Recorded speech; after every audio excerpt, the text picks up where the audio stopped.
Eu queria que você abrisse a sua Bíblia em Gênesis capítulo 4. Gênesis capítulo 4.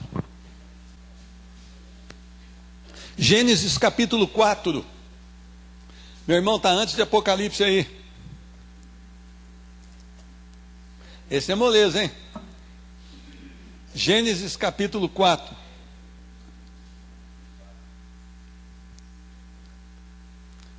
Quem está comigo diz amém.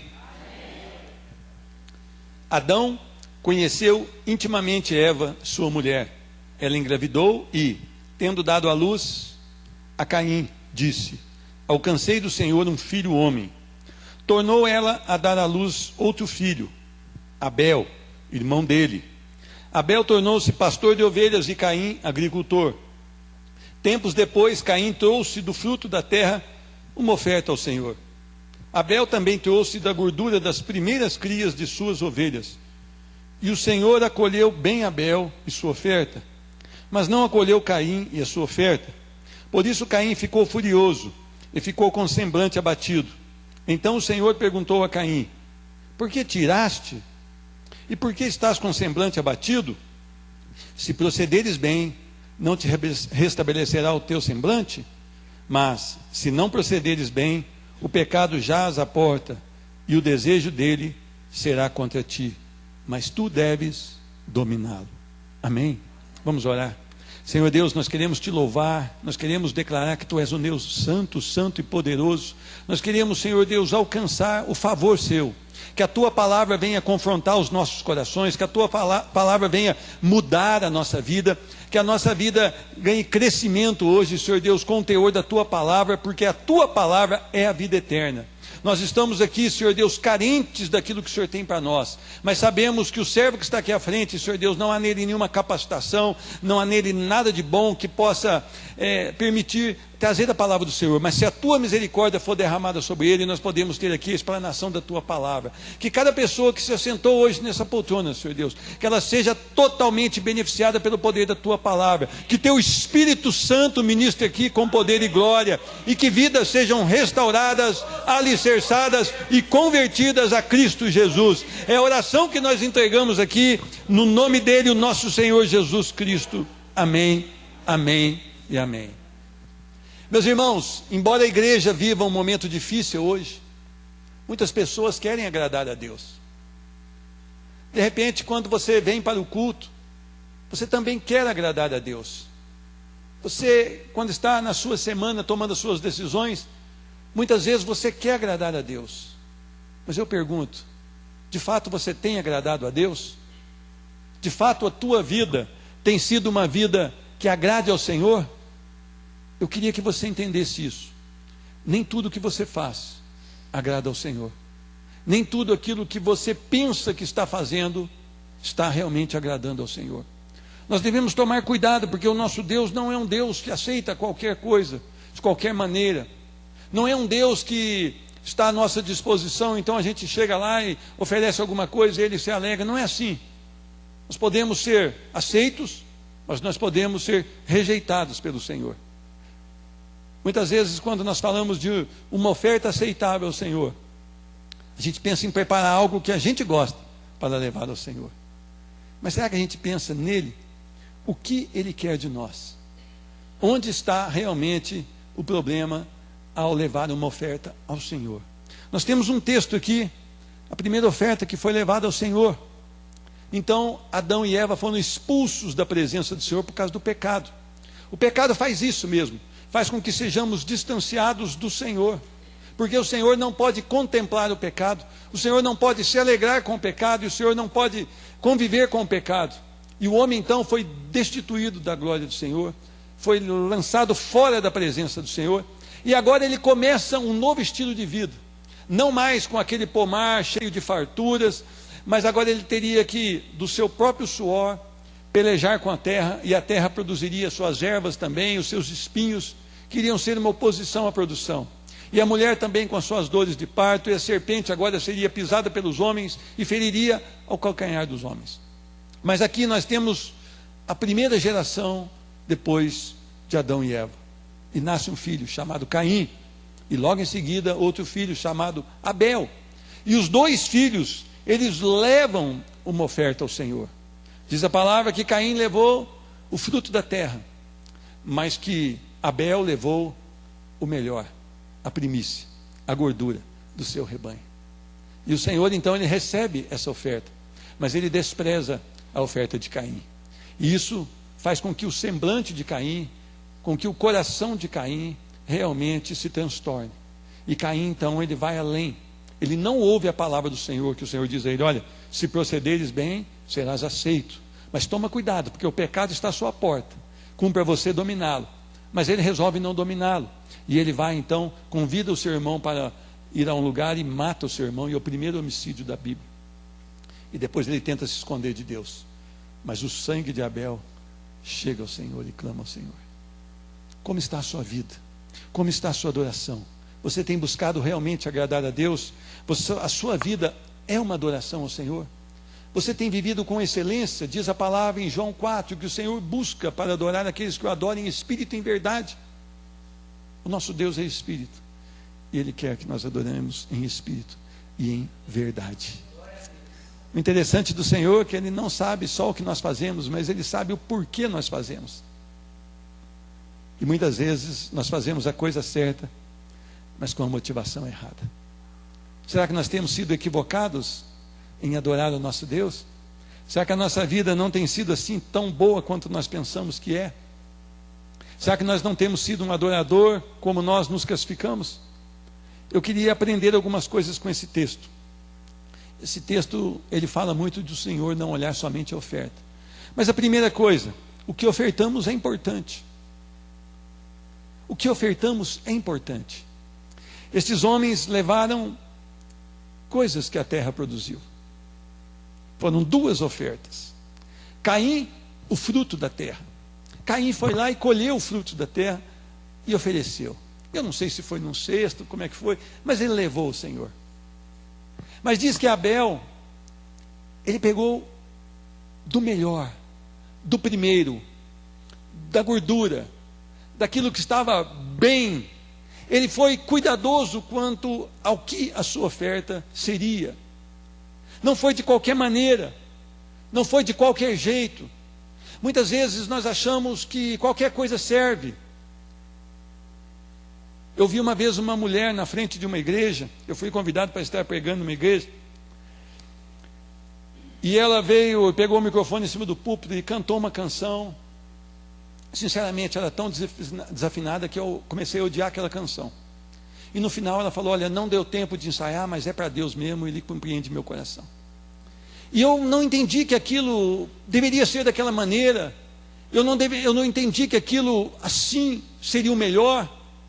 Porque quando nós vamos fazer para a nossa vida, para o nosso ganho, para o nosso sustento, nós olhamos e visamos muito a qualidade, pelo menos as pessoas que prezam pelo seu nome. Não todos, mas aqueles que prezam pelo seu nome. Tudo que a gente vai fazer lá fora, a gente procura fazer com excelência, até porque senão a concorrência leva. Ou então nós somos demitidos, ou então nós somos exortados, recebemos uma advertência por não fazer com excelência. Mas muitas vezes, quando nós vamos fazer para o Senhor, qualquer coisa serve. Eu acho que o ônibus não enche muito, porque ele chega aqui meia hora antes do culto, né, irmãos? Os irmãos que vêm comigo de ônibus, esse chofer é meio doido por Jesus, então ele não quer chegar atrasado no culto. Meia hora antes do culto a gente está chegando aqui. Por quê? Eu marquei um compromisso de adoração com o meu Deus. E é interessante que os que vêm comigo gostam de vir. E eles vêm para a intercessão aqui também. E eles têm sido bênção na intercessão. Por que que nós devemos fazer as coisas melhores para o Senhor? Porque Ele é o Deus de todas as coisas. Ele é aquele que cuida de nós. Ele é aquele que nos amou de tal maneira que deu o melhor que Ele tinha. Por que que quando nós vamos ofertar ao Senhor, qualquer que seja, irmão, talvez aquilo que você vai fazer para uma pessoa lá fora, faça como para o Senhor. Talvez aquilo que você vai planejar para fazer no seu trabalho, faça para o Senhor. Quando você for trazer uma oferta aqui ao Senhor, faça para o Senhor. Quando você for liderar uma célula, lidere uma célula para o Senhor. Quando você for membro de uma célula, seja membro de uma célula em que o Senhor é o dono dela. Se você for um anfitrião, limpe a sua casa e prepare a sua casa da maneira que você nunca preparou, porque é para ovelhas do Senhor. Umas já são e outras serão, em nome de Jesus.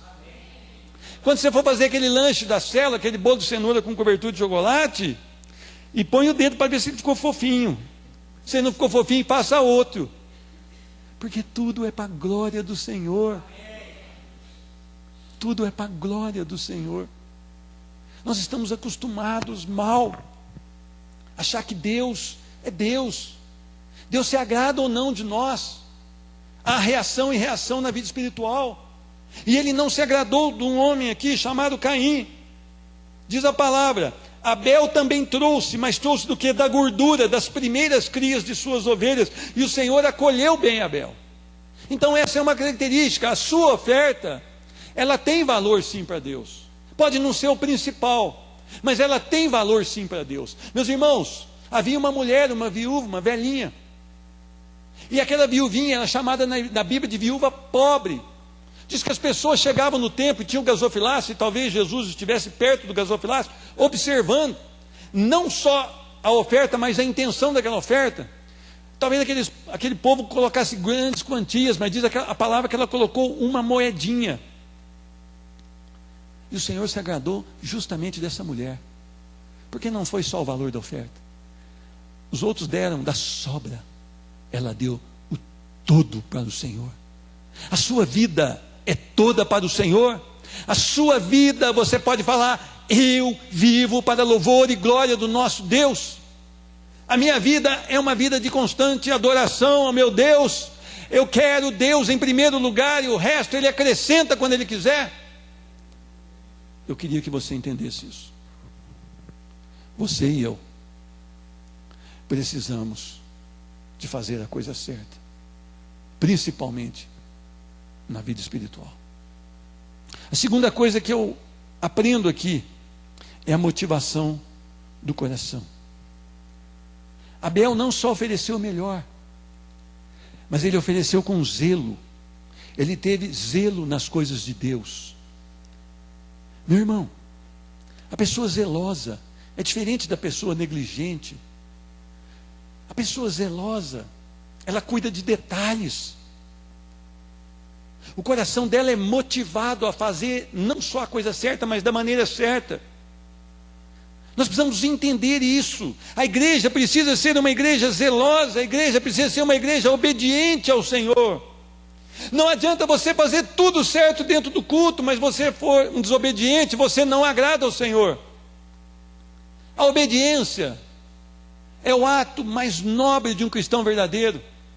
Submissão e obediência a um Deus vivo e poderoso, meus irmãos. Quanto que essa igreja vai prestar atenção? Nós, igreja, precisamos prestar atenção nisso. Não é só o que fazemos, mas a motivação com que fazemos. Você pode chegar numa pessoa e falar: tudo bom, Deus te abençoe, a paz do Senhor. Mas seu pensamento fala assim: miserável, se eu pudesse agora, eu te dava um safanão. Não é assim? O coração está modificado. Eu preciso adorar o Senhor com o melhor que eu tenho e com a motivação correta. Meus irmãos, você tem buscado conhecer a Deus? Você tem buscado conhecer a Deus para você saber como que você deve adorá-lo? Nós temos passado uma luta aqui de oração, principalmente a sexta-feira, porque se torna um pouco mais tarde e um pouco mais cansado, mas nós temos lutado para conhecer a vontade do Senhor em oração. Nós temos lutado para que o Senhor receba o que essa igreja tem feito, ou para que o Senhor mude a maneira dessa igreja fazer. Nós temos buscado o centro da vontade de Deus aqui em oração. Nós temos buscado de uma maneira diferente, porque eu e você precisamos conhecer o Deus a quem nós servimos. Nós precisamos entender o que Ele quer e o que Ele não quer, e o que Ele requer de nós. Davi, ele tem um momento lindo, lá em 1 Crônicas 29, é maravilhoso, eu vou até ler esse texto, 1 Crônicas 29, versículo 3, Davi, ele tinha um coração segundo o coração do Senhor, então nós podemos aprender com ele. Diz a palavra do Senhor: além disso, por amor ao templo do meu Deus, dou para o templo do meu Deus o ouro e a prata particular que tenho, fora tudo quanto preparei para o templo do santuário: 3.000 talentos de ouro, do ouro de Ofir, que é o melhor ouro, e 7.000 talentos de prata refinada para cobrir as paredes, ouro para as obras de ouro e prata para as de prata, para toda a obra a ser feita por mão de artesãos. Quem está disposto a fazer oferta voluntária, consagrando-se hoje ao Senhor? Olha que maravilha, quando ele fala dessa maneira, diz a palavra que os chefes das famílias vêm e ofertam ao Senhor. Que coisa mais linda. Então Davi, no versículo 10, bendisse ao Senhor na presença de toda a comunidade: ó Senhor, Deus de nosso Pai de Israel, bendito és tu de eternidade em eternidade. Ó Senhor, tua é a grandeza, o poder, a glória, a vitória e a majestade, porque tudo quanto há no céu e na terra é teu. Ó Senhor, o reino é teu, e tu te exaltaste como chefe sobre todos. Tanto riquezas como honra vêm de ti. Tu dominas sobre tudo, e a força e poder na tua mão. Na tua mão está a exaltação e o fortalecimento. Agora te damos graças e louvamos o teu glorioso nome, ó nosso Deus. Davi era um homem segundo o coração de Deus. Não era só o que ele fazia, mas era a motivação com que ele fazia. Davi amava Deus sobre todas as coisas. Era um homem que pecou, um homem que foi necessário uma correção do Senhor várias vezes, mas um homem que amava o Senhor. E quando ele fazia as coisas para o Senhor, ele fazia o melhor, e o seu coração estava motivado sempre a agradar a Deus. Tudo que você faz, há uma motivação de louvor ao nome do Senhor. Amanhã você vai voltar para o seu trabalho, seu coração está motivado a adorar o Senhor através da sua vida no seu trabalho. As suas coisas, o seu pertence, você entende como Davi? Ou você acha que elas são suas? Você acha que você é dono dessas poucas coisas que você tem? O que nós temos aqui comparado com a eternidade? São poucas coisas, e por pouco tempo.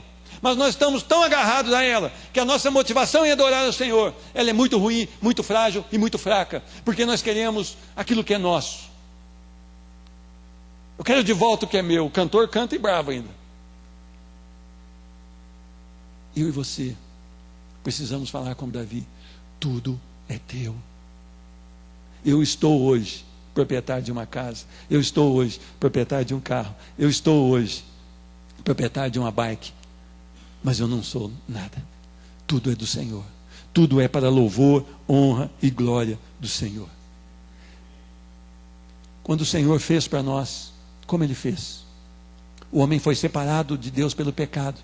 Como Deus fez para resgatar o homem? Como Deus fez? Diz a palavra que Ele amou o mundo de tal maneira. As pessoas pensam que Ele amou o mundo tanto. Não é. É a forma com que Ele amou, que Ele demonstrou o seu amor.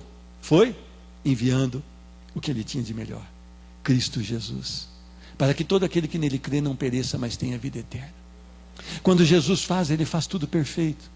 Quando nós fazemos, nós também precisamos fazer com mais perfeição e com a motivação correta. Terceira coisa que eu vejo: reação ao cuidado de Deus. As pessoas não, talvez lendo aqui, pensem que não. Mas diz a palavra aqui, versículo 6: então o Senhor perguntou a Caim: por que te iraste? E por que estás com o semblante abatido? Vocês achavam que o Senhor estava desdenhando de Caim? Ou Ele estava tratando o coração de Caim, querendo tratar o coração de Caim? O cuidado de Deus é sobre as nossas vidas. Muitas vezes nós não entendemos o cuidado de Deus e queremos fazer as coisas e atravessar, e ir à frente e gloriar em nós mesmos e na nossa própria força.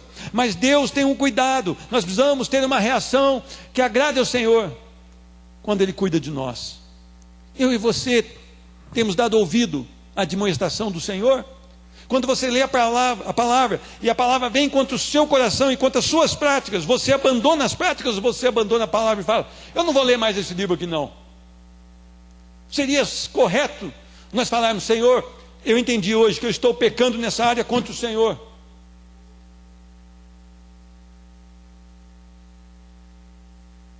Estou pecando contra o Senhor. E eu preciso de uma mudança, e eu vou começar hoje. Eu não vou deixar para amanhã, segunda-feira, vai ser hoje, domingo. A partir desse momento, eu vou ter uma vida que te agrade. Eu já entendi aqui que isso que eu estou fazendo é um pecado. E eu estou agora recebendo essa exortação dos céus, que é um cuidado de Deus sobre a minha vida. Meus irmãos, tem pessoa que entra na igreja e fica 50 anos e morre e vai habitar no inferno. Porque ela nunca aceitou a palavra de Deus em verdade. Ela ficou dentro de uma igreja, mas ela não recebeu o Senhor como único e suficiente Salvador. E todas as vezes que o Senhor tentou exortar, tentou mudar o coração dessa pessoa, essa pessoa não resistiu ao Senhor. E eu queria que você entendesse quais são os seus pensamentos. Deus tem confrontado você nos seus pensamentos. Deus tem tentado mudar os seus pensamentos e você está arredio, você está duro. Não faça isso, não resistam ao cuidado de Deus. É melhor que você abandone o seu projeto e faça os projetos que Deus tem para você. Eles são mais seguros. Eles são muito mais seguros. Eu queria que a igreja entendesse isso. Caim não aceitou a orientação e a oportunidade de misericórdia que havia sido derramada sobre ele. Ele não entendeu isso. Ele não recebeu a palavra do Senhor. Nós estamos assim muitas vezes. Nós batemos no peito e dizemos que somos crentes no Senhor. Mas quando estamos diante do certo e do errado, nós optamos pelo errado. Principalmente quando ninguém está vendo. Principalmente quando ninguém está vendo. As pessoas me ligam muitas vezes com um pecado e falam: o que eu faço com esse pecado? Eu falo: vá ao chão, coloque a boca no pó e angustie a sua alma. E peça para que o Senhor tenha misericórdia e compaixão da sua vida. Tem uns que falam assim: olha, eu queria um conselho nesse pecado, mas não vale ler a Bíblia e orar. Eu falei: meu irmão, continue no seu pecado e morra e habite o inferno. Porque se a pessoa vem pedir um conselho e não aceita a palavra de Deus, e não aceita a oração, ela precisa morar no inferno. Ou ela precisa lá na frente ser tratada pelo Senhor e aceitar o tratamento do Senhor.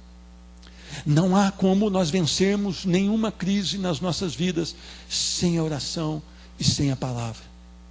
Não há como nós andarmos em segurança nessa terra sem a oração e sem a palavra. Meus irmãos, não há nenhuma oração que vai funcionar, que você vai fazer, você vai ser liberto e nunca mais vai precisar lutar contra a sua carne. Você sempre vai precisar lutar contra a sua carne, mesmo depois de liberto. E quando ele fala aqui com Caim, e ele deixa um recado: se procederes bem, será aceito. Então nós vemos que não é só oferta, é oferta, é a motivação da oferta, do coração, é a reação ao cuidado de Deus, mas é também a ter o pecado confessado. Aquele momento era o momento mais sublime para Caim chegar e falar: Senhor, se o Senhor está dizendo que o pecado está à minha porta, é porque a minha vida não anda nada bem perante o Senhor.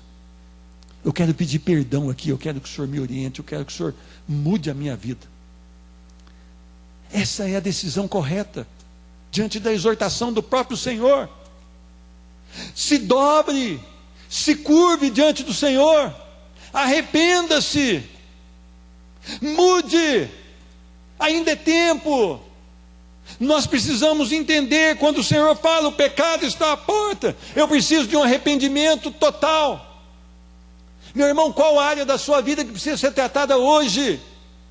Qual área da sua vida que está susceptível à entrada do inimigo e destruir a sua vida e a sua família? Vamos tratar. Deus está te chamando para o tratamento hoje. O pecado precisa ser confessado. Quando o nosso pecado é confessado, ele é perdoado. E ele é jogado no mar do esquecimento pelo Senhor. Mas esse homem não tinha o coração voltado para o Senhor, e quando foi exortado, ele pegou o seu irmão e matou o seu irmão, porque ele não aceitou a advertência do Senhor. Quanto tempo você está dentro de uma igreja, Quanto tempo você está ouvindo a palavra, e você tem um pecado de estimação, e você tem cuidado desse pecado, e tem alimentado esse pecado dia após dia, e quando você sair, certamente você vai voltar para ele. Meu irmão, não faça isso. Deus está te dando uma oportunidade, pode ser a última da sua vida. Quando você pisar lá fora, lembre da palavra do Senhor, do cuidado do Senhor e do amor do Senhor, e mude a sua vida. Pode ser que amanhã não exista para você. Aliás, tem 2 dias que não existe para nenhum de nós, o ontem e o amanhã. Só o hoje. Aproveite o hoje. E volte-se para o Senhor. Volte-se para o Senhor, porque Ele quer produzir em você frutos de justiça. As pessoas às vezes pensam que Deus é aquele que vai cortar a alegria. Não, Deus é aquele que vai te dar alegria, meu irmão. As pessoas têm procurado alegria na roupa, nas viagens, até no futebol. As pessoas têm buscado alegria numa boa caderneta de poupança, numa casa própria, num carro bacana. Nada disso vai te dar alegria. Jesus deve ser a sua alegria, porque ela é completa. O que o Senhor requer de você então? Vida santa, vida separada, vida de adoração. O que é adoração? É você se curvar diante desse Deus e reconhecer que Ele é o Senhor e você é o servo. Adore o Senhor com a sua vida. Separe a sua vida. Não deixe continuar da maneira que está. Você é um separado ou não é? Se você não for, hoje é dia. Arrependa-se, vá ao Senhor e peça para que Ele mude a sua história. Suplique, clame. Ele pode te transformar num adorador. Abraão foi um homem que sempre creu no Senhor. A história de Abraão é tão linda que o Senhor diz para ele: Abraão, sai da tua terra, da tua parentela, e vai para um lugar que eu te mostrarei. Eu acho que se fosse hoje a gente ia falar: peraí, Senhor, onde que eu vou trabalhar? Quanto que eu vou ganhar? Isso é igual funcionário quando está precisando de emprego. Faz 2 anos que não arranja emprego. Quando ele chega, a gente arranja emprego e fala: mas quanto que eu vou ganhar? Meu irmão,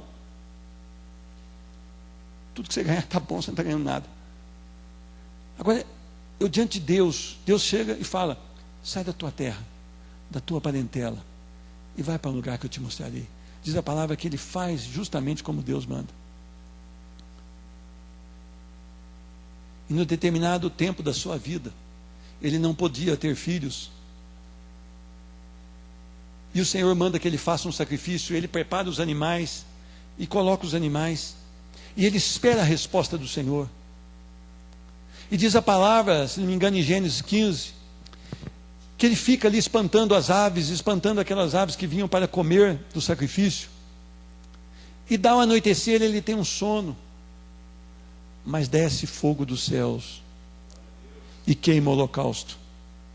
E diz que ali Deus faz uma aliança com um homem que sempre creu, um homem que tinha fé. O que o Senhor requer de nós é fé, vida de adoração, vida santa. Nós temos que crer num Deus que nós não vemos, mas que nós sabemos que pode todas as coisas. Este homem creu e não ficou por aí. Quando ele ganhou o seu filho, que seu filho tinha mais ou menos ali uns 14 anos, o Senhor fala com ele de madrugada: levanta, toma teu filho, teu único filho, a lenha, o punhal, o fogo, e sobe ao monte e sacrifica o seu filho. Diz a palavra que em momento algum aqui você não nota que Abraão tenha reclamado. No outro dia ele acordou de madrugada, preparou o material, pegou seu filho, um funcionário, e subiram. Diz a palavra que eles caminharam 3 dias e 3 noites, até que chegaram àquele local. O seu funcionário fica embaixo então, com o animal, e ele sobe. Num determinado tempo dessa caminhada, Isaac então diz: temos aqui a lenha, temos aqui o fogo, temos aqui o punhal, mas onde está o cordeiro? Um homem cheio de fé, que tinha uma vida santa, separada para o Senhor, que tinha uma motivação correta em adorar o Senhor, diz: o Senhor proverá.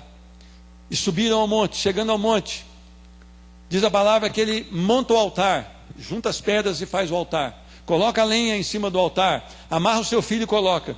E diz que ele estende então a mão no cutelo, no punhal, para matar o seu filho. E uma voz então diz: Abraão, eu sei que o teu coração me teme. Lá está o cordeiro. A vida desse homem é uma vida interessante para nós buscarmos copiar, não é? É uma vida que nos inspira.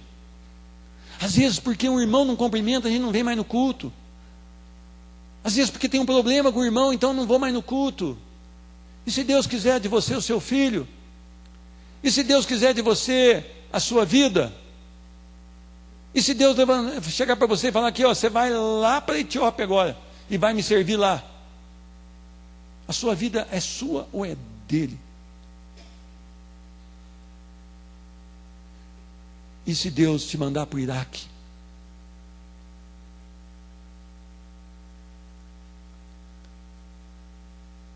Se Deus te colocar no lugar da maior batalha, você tem orado para que os seus filhos sirvam a Deus? Ou você tem orado para que os seus filhos sirvam a você?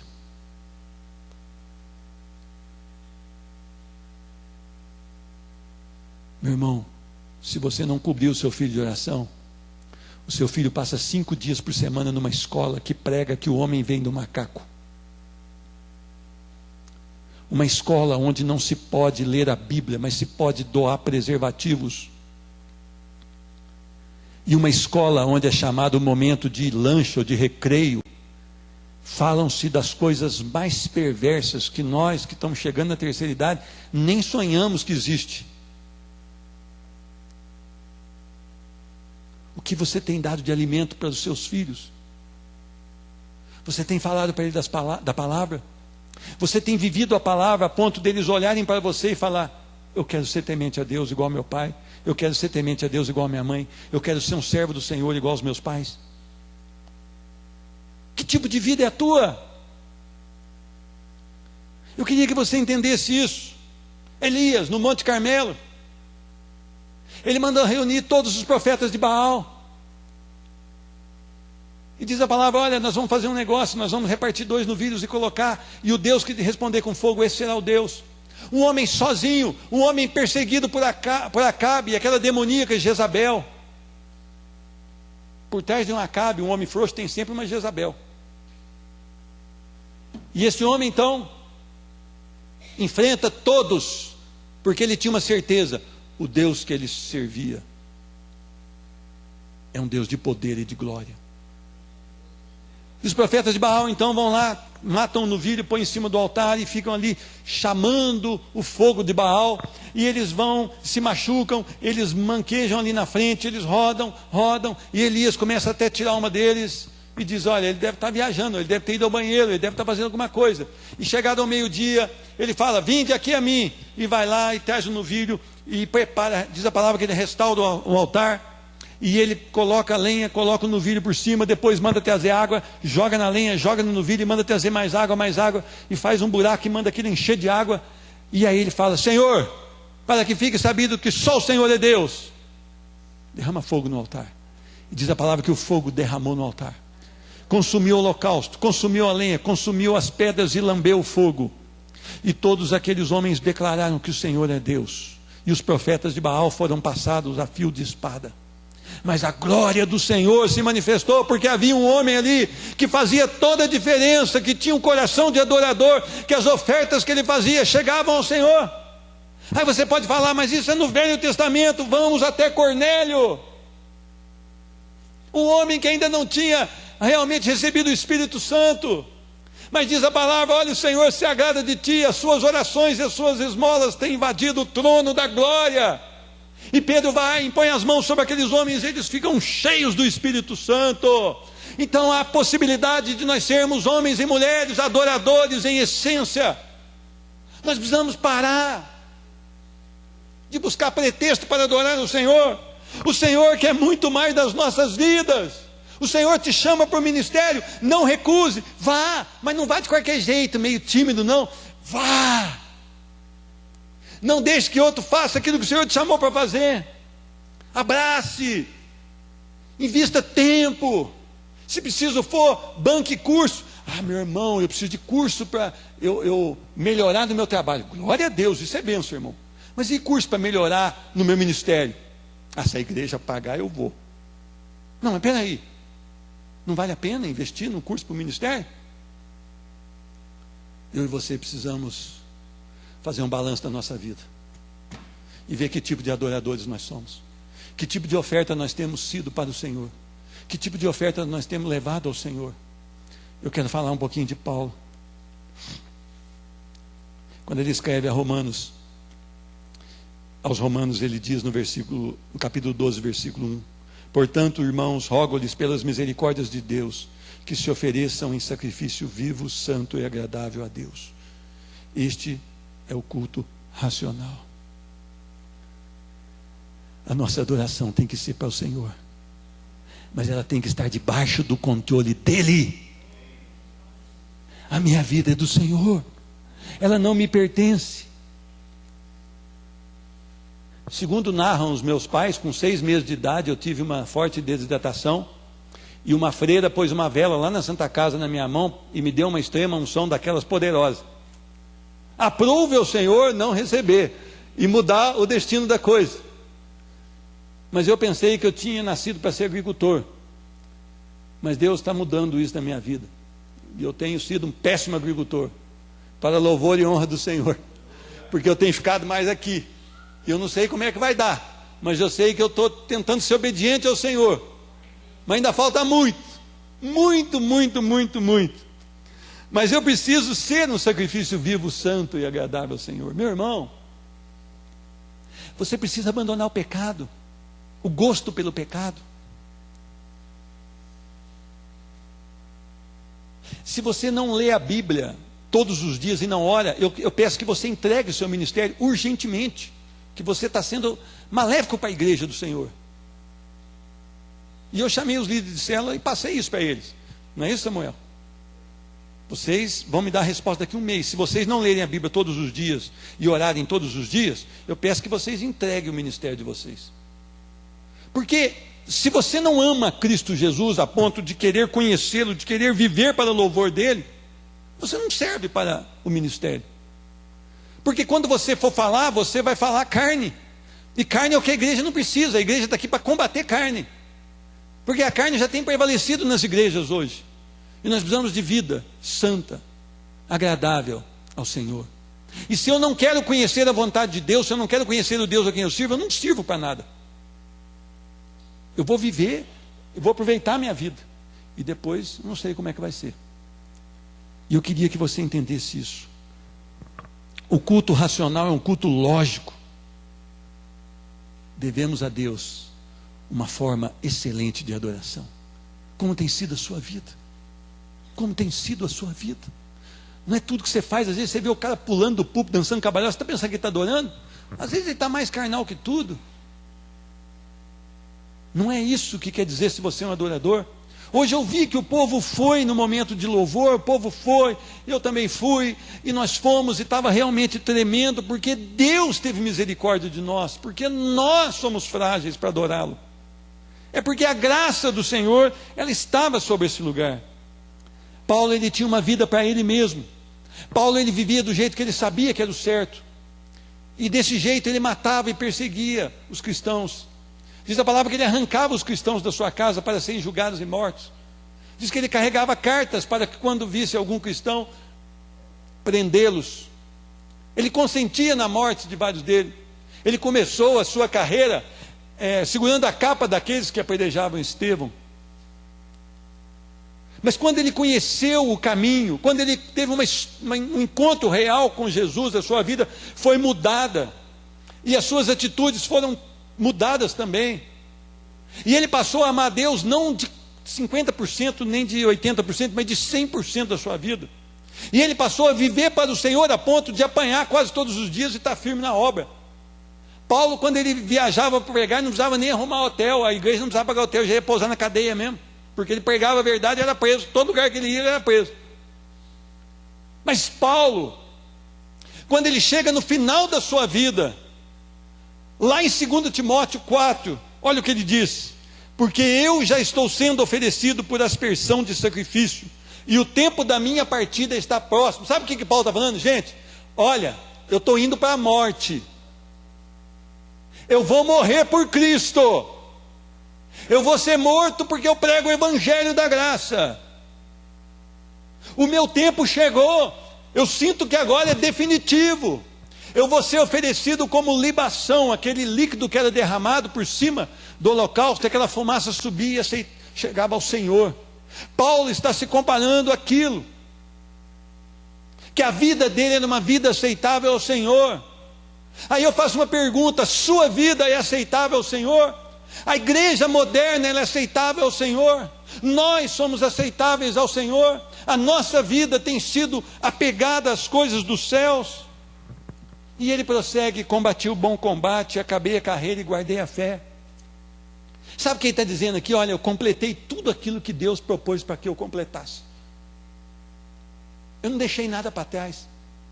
Eu não fui um crente relapso. Eu não fui um crente negligente. Eu não fui um despenseiro infiel.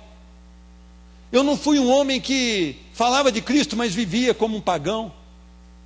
Ele chega a repreender até Pedro em Gálatas: Pedro, tu tornaste repreensível, quando estás contra o gentil, se porta como um dele, quando está junto com os judeus, se porta como um judeu. Esse era um homem de autoridade. E agora ele olha para os céus e diz: desde agora, a coroa da justiça que me está guardada, a qual o Senhor, justo juiz, me dará naquele dia, e não somente a mim, mas também a todos os que amarem a sua vinda. Você ama a vinda do Senhor, igreja? Você ama a vinda do Senhor? Há algo guardado para você, a coroa da justiça que o Senhor, justo juiz, nos dará aquele dia. A todos aqueles que amarem a sua vinda. Eu tenho lutado muito para as pessoas não terminarem o culto aqui, mas continuarem o culto ao sair. Meu irmão, minha irmã, tem tanta coisa boa para a gente fazer, que adora ao Senhor. Escolha algumas delas e ocupe o seu tempo em adoração. Quando você estiver trabalhando, meu irmão, eu não sei qual que é o teu serviço, mas eu sei que há uma possibilidade de você adorar ao Senhor, em espírito você está adorando ao Senhor ali, e quando houver a oportunidade de você mostrar Jesus para as pessoas que estão ao seu lado. Cuidado, Deus pode aceitar ou rejeitar a sua oferta. Não pense que é para Deus, é de qualquer jeito, como aquele testemunho que eu dei daquela mulher. Não deu tempo de ensaiar, mas para Jesus é assim mesmo. Não, faça o melhor. Faça com a motivação correta. Aceite o cuidado de Deus, a exortação de Deus na sua vida. Confesse o pecado que ainda não foi tratado. O crente verdadeiro, ele se arrepende todos os dias, porque todos os dias ele peca contra o Senhor. Então todos os dias você tem uma oração de confissão a fazer, e eu tenho. Eu tenho tentado colocar isso no coração da igreja. A gente passa muito pelo me dá, não é? Mas para dizer que Ele é santo, que Ele é poderoso, a gente passa muito rápido. E para também dizer que nós somos insignificantes e pecadores, a gente passa muito rápido. E os nossos pecados nós chamamos de faltas e falhas. Falha é coisa de televisão, que eles falam, falha é nossa. Nós somos pecador, miserável. Precisamos do amor de Jesus todos os dias, do perdão dele a cada instante nas nossas vidas. Quantas vezes nós erramos, meu irmão? Quantas vezes nós fugimos do propósito de Deus? Uma resposta inadequada que nós damos lá no nosso trabalho, uma intenção de fazer uma coisa e mais fazer outra, uma mentira. Cuidado, cuidado. Mas Deus pode aceitar ou rejeitar a sua oferta. Mas tem um problema maior que esse: Deus pode aceitar ou rejeitar você. O tempo é chegado. Os sinais estão evidentes. A volta do Senhor se aproxima. Como está a sua vida? Como está a sua história? Se Jesus voltar hoje, agora, você sobe com Ele? Ah, irmão, vou fazer uma forcinha. Não existe isso. Ah, meu irmão, eu acho que eu vou sim porque eu sou bonzinho. Não existe isso também. Ninguém é salvo por obras, é pela graça. Ou você foi até a cruz de Cristo e morreu com Ele, ou você não tem direito na vida eterna com Cristo. A sua vida será eterna, mas separada de Cristo. Arrependa-se, vá até Cristo, implore pela misericórdia. Uma das maiores evidências da sua conversão real é a frutificação. O que você produzia, você deixa de produzir e passa a produzir agora de acordo com a vontade do Senhor. Não adianta você falar que é a mesma coisa. Hoje eles estão pregando uma doutrina maléfica chamada a graça, que ela está dando cobertura para todo pecado. Ah, eu continuo do jeito que eu estou porque a graça é o favor, a graça é o favor. Não é verdade. Aquele que recebe a graça do Senhor é transformado. Um pastor, ele diz que Deus não mudou o coração dele. Ele diz que Deus arrancou aquele coração dele e botou um outro. Ele pôs um novo coração. Você já tem esse novo coração? Que Deus te abençoe. Que a sua vida seja uma vida para louvor da glória dele. Eu separei um cântico aqui. Eu queria que os irmãos do louvor me ajudassem. Isso não quer dizer que eu vou cantar, não, pode ficar tranquilo. Mas me ajudasse nesse momento. Eu penso que vai ser um momento especial de você colocar em oração toda a sua vida. Meu irmão, eu não julgo você. Me entenda, a palavra do Senhor, ela é liberada para todos. Mas é preciso que você se posicione diante de Deus. Você precisa se posicionar diante de Deus. Ou você é dele ou você não é. Eu queria que os irmãos que têm sentido a necessidade de buscar a presença do Senhor viessem aqui à frente, para estar terminando, louvando a Deus com esse último cântico, e está buscando a presença do Senhor, está se humilhando na presença do Senhor. É muito importante, meu irmão, que você entenda que nós devemos adorar o nosso Deus, e que é maravilhoso nós estarmos na presença dEle. Vale mais que todas as coisas que o mundo pode nos dar. Tudo aquilo que você sonha não é nada comparado com o sonho de Deus para a sua vida. Peça ao Senhor para colocar no seu coração a eternidade, para que você deseje as coisas eternas e não as coisas momentâneas. Clame ao Senhor, levante um clamor, adore ao Senhor.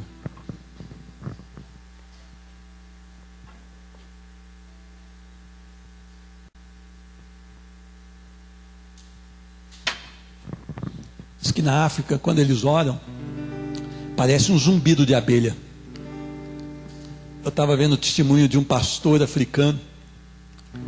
Diz que a cidade estava toda tomada pela impiedade. Começaram uma igreja lá, direção de Deus, com 10 pessoas. Hoje tinha mais de 3.000 pessoas, que quando eles oravam na madrugada, parecia um enxame de abelha, um zumbido. E que Deus ali estava operando coisas maravilhosas, grandiosas. Clame ao Senhor no nome de Jesus. Formoso és, lindo universo, tua glória enche a terra e enche os céus.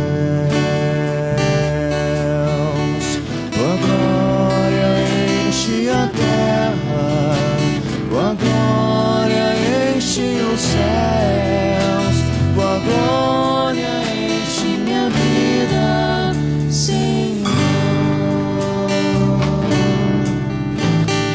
Quão formoso és, lindo universo, tua glória enche a terra e enche os céus. Tua glória enche a terra, tua glória enche os céus, tua glória enche minha vida, Senhor. Maravilhoso é estar em tua tua presença. Maravilhoso é poder te adorar. Maravilhoso é tocar as suas vestes. Maravilhoso é te contemplar, Senhor. Maravilhoso é estar em tua presença. Maravilhoso é poder te adorar. Maravilhoso é tocar as tuas vestes. Maravilhoso é te contemplar, Senhor. Maravilhoso é te contemplar, Senhor. Maravilhoso é te contemplar, Senhor. Deus maravilhoso, nos ensina a te adorar, Senhor Deus. Senhor Deus, mostra para a tua igreja a tua glória, Senhor Deus. Senhor Deus, talvez as pessoas que estão aqui desanimadas hoje, talvez participaram do culto, mas não entenderam, não sabem a razão da felicidade de um crente. Toca no coração, Senhor Deus, com a tua compaixão, com o teu amor, com a tua salvação. Faz um milagre, Senhor. Nós queremos te adorar, queremos ter motivação para te adorar, Senhor Deus. Motivação bíblica, Senhor Deus. Para isso, nos ensina da tua palavra, nos ensina da tua verdade, Senhor Deus. Quebra o nosso orgulho, quebra a nossa arrogância, quebra a nossa pretensão, Senhor Deus, e nos transforma em verdadeiros adoradores, Senhor Deus. Ah, Senhor Deus, será que é maravilhoso adorar o Senhor mesmo? Será, Senhor Deus? Porque muitas vezes nós estamos declarando isso, mas distantes da tua verdade, Senhor Deus. Tem misericórdia, perdoa pecados aqui essa noite, Senhor Deus. Transforma vidas, Senhor Deus. Transforma corações aqui essa noite, Senhor Deus, para que temam somente ao teu santo nome. Ah, Senhor Deus, um coração quebrantado e contrito, diz a tua palavra, que o Senhor jamais rejeitará. Muda a nossa vida, Senhor Deus. Muda a nossa história, Senhor Deus. Muda, Senhor Deus, a perspectiva da nossa vida. Que nós possamos ter um desejo no nosso coração, te servir e te adorar em todas as ações da nossa vida. Ah, Senhor Deus, arranca do nosso coração tudo aquilo que não te adora, tudo aquilo que confronta com a tua palavra, Senhor Deus. Trata-nos hoje. Trata a tua igreja, Senhor Deus. Derrama do teu Espírito sobre a tua igreja. Ah, Senhor Deus, cura aqui hoje com teu poder, Senhor Deus. Restaura hoje com teu poder e com teu vigor, Senhor Deus. Nada podemos sem a tua verdade, Senhor Deus. Temos pecado contra o Senhor. Perdoa-nos, Senhor Deus. Perdoa-nos, Senhor Deus. Perdoa-nos, Senhor Deus.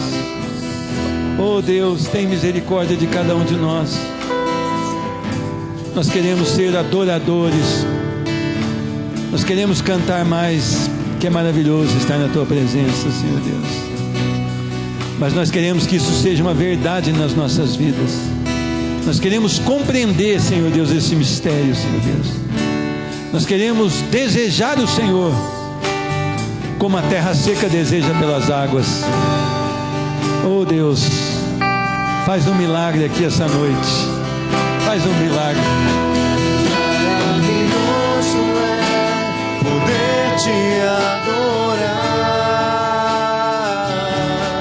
Maravilhoso é tocar as tuas vestes. Maravilhoso é te contemplar, Senhor. Maravilhoso, maravilhoso é te contemplar.